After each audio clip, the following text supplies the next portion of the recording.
السلام علیکم ناظرین، دل پاکستان کے ساتھ حاضر ہوں میں نوشین اور میں ارشد۔ آپ سب امید ہے ٹھیک ٹھاک ہوں گے اور مزے میں ہوں گے۔ ڈاکٹر صاحب، آج میں بات کرنا چاہ رہی تھی جہیز سے متعلق کچھ، کیونکہ یہ ہمارے معاشرے کی اتنی بڑی لعنت ہے۔ اس میں تو خیر کوئی شک نہیں، بالکل آپ نے ٹھیک کہا کہ کینیڈا میں تو شاید جہیز کا اتنا ایشو نہیں ہے، مگر بیک ہوم پاکستان، انڈیا، بنگلہ دیش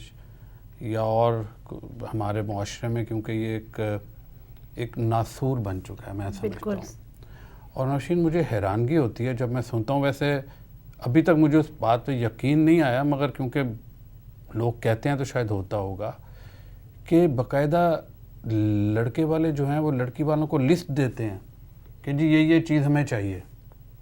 کلر ٹیلی ویژن چاہیے، فریج چاہیے، اے سی چاہیے، گاڑی چاہیے۔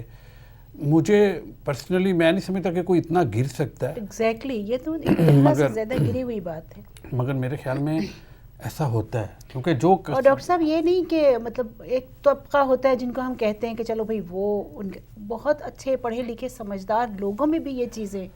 نظر آتی ہیں۔ اس میں تو خیر کوئی شک نہیں کہ جب لڑکا یا لڑکی نے اپنی نئی زندگی شروع کرنی ہے تو ان کو تھوڑی سی سپورٹ چاہیے ہوتی ہے، کیونکہ انہوں نے اسکریچ سے اپنا لائف سٹارٹ کرنی ہوتی ہے۔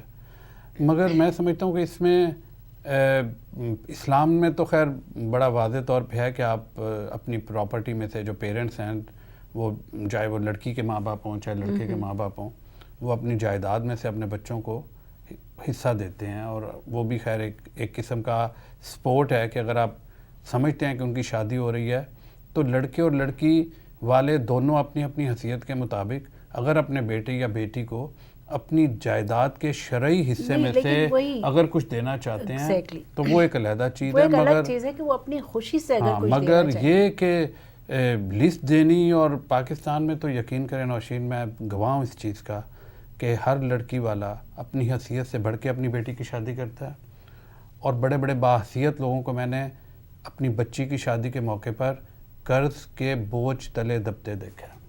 یقین کریں۔ اور وہ آپ یہ دیکھیں کہ جن کی بیچاروں کی ایک سے زیادہ ہے، 2 یا 3 بیٹیاں ہیں، اللہ تعالیٰ سب کے لیے آسانیاں پیدا کرے۔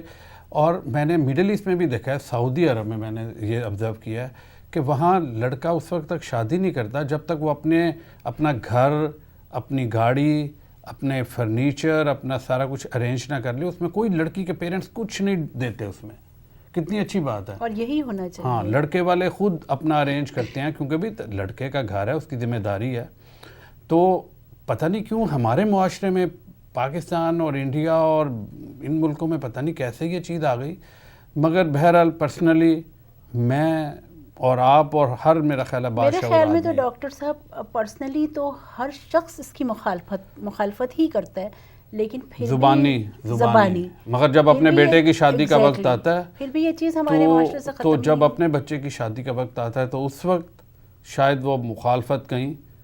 پس پردہ چلی جاتی ہے، پتہ نہیں کہاں چلی جاتی ہے لوگ۔ اور ایک بات میں آپ کو اور بتاؤں کہ ایک صاحب حیثیت، فرض کرو کوئی بہت امیر آدمی ہے، وہ اپنی بیٹی کی شادی کرتا ہے اور اس میں جہیز میں بڑا کچھ اپنے بیٹے کو دیتا ہے، تو جو اس شادی میں لوگ آئے ہوتے ہیں نا نوشین، وہ جب دیکھتے ہیں نا اتنا کچھ اس بچی نے جہیز میں اس کو مل رہا ہے، تو وہ اپنے بچوں کے لیے خام خواہ اس طرح کی امیدیں لگا لیتے ہیں کہ ہمارے بھی بیٹے کو یہی سب کچھ ملے۔ اب ضروری تو نہیں کہ اس بچی کے والدین جتنے باحثیت ہیں دوسری بچیوں کے والدین بھی اتنے باحثیت ہوں۔ تو اس لیے میں پرسنلی یہ سمجھتا ہوں کہ اگر آپ کی حیثیت ہے بھی، پھر بھی اس کی نمود اور نمائش کر کے اپنے بچوں کو نہ دیں جہیز، یہ ایک برائی ہے جسے آپ پھیلا رہے ہیں اس معاشرے میں۔ ایگزیکٹلی، آپ نے جو کچھ بھی اپنی بیٹی کو دینا ہے، ہر ماں باپ اپنی حیثیت سے بڑھ کے ہی دیتے ہیں۔ بالکل، آپ بے شک خاموشی سے دیں، اس کی نمائش کرنے کی کوئی کیا ضرورت ہے نمائش کرنے کی۔ چلے ڈاکٹر صاحب، چلتے ہیں ایک بریک کی طرف اور پھر واپس آتے ہیں۔ چلیں۔